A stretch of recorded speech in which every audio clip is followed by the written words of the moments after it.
नंग ढांपना था किनका? आदम और हवा का। कुर्बान क्या हुआ? बर्रा। उसने बचाना था इसहाक को। कुर्बान क्या हुआ? बर्रा। उसने बचाना था अपनी कौम को। पूरे घरों पे निशान लगने थे। कुर्बान क्या हुआ? बर्रा। उसने पूरी दुनिया, कुल कायनात को बचाना था। कुर्बान क्या हुआ? बर्रा।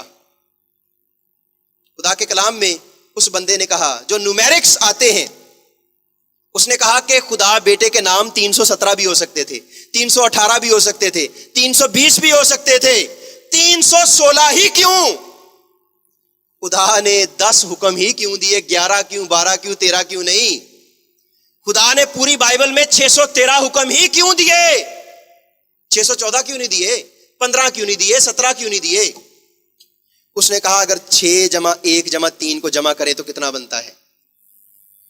6 + 1 + 3 = कितने बनते हैं? 10।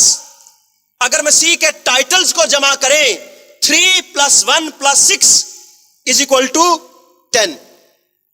तो मैंने जब उसे कहा कि खुदा ने अपने उस जगह पे अपने बेटे को दिया, वो कलाम है। और यूहन्ना की इंजील में जब हम देखते हैं तो यूहन्ना शुरू क्या करता है? इब्तिदा में कलाम था, कलाम खुदा के साथ था और वही कलाम खुदा था। ये इब्तिदा में खुदा के साथ था।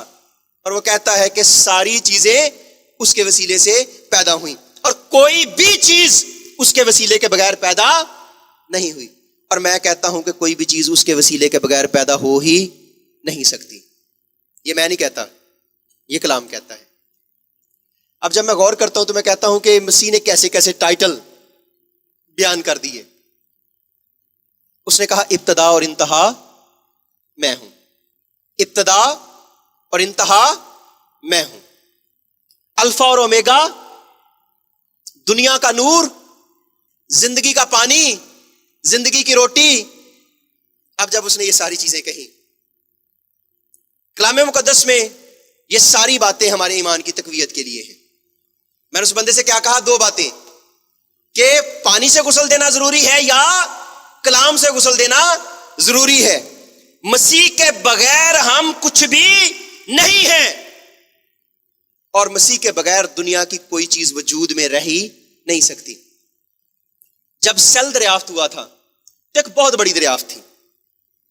जब सेल खुलिया दरियाफ्त हुआ था तो बहुत बड़ी दरियाफ्त थी। जब उन्होंने खुलिया को तोड़ा, उन्होंने कहा कि बिल्डिंग ब्लॉक दुनिया में सबसे छोटा क्या है? सेल है। लेकिन जब सेल को तोड़ा तो फिर उनको पता चला कि सेल दुनिया में सबसे बड़ी चीज नहीं बल्कि क्या है? एटम है। क्या है? एटम है। जब एटम को उन्होंने तोड़ा तो पता चला कि एटम 3 चीजों का मुरक्कब है, यानी इलेक्ट्रॉन, प्रोटॉन और न्यूट्रॉन, जो न्यूक्लियस के गिर्द क्या करते हैं? घूमते हैं। और उन्होंने कहा यह बहुत बड़ी इजाद है।